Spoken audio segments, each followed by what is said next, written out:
बोल के सपना देखल के अखिया लड़ल के दिल धड़कल के मीठ मीठ बोल के सपना देखल के कहे चल हमरा अपन जान जान जान छोड़ी कल के परेशान कोना जीवे हो भगवान छोड़ी कल के परेशान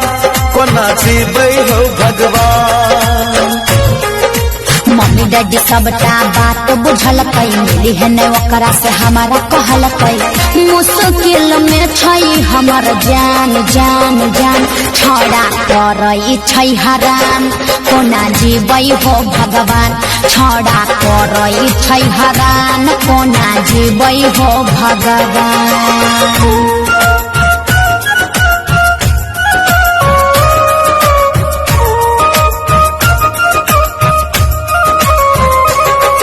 बोल के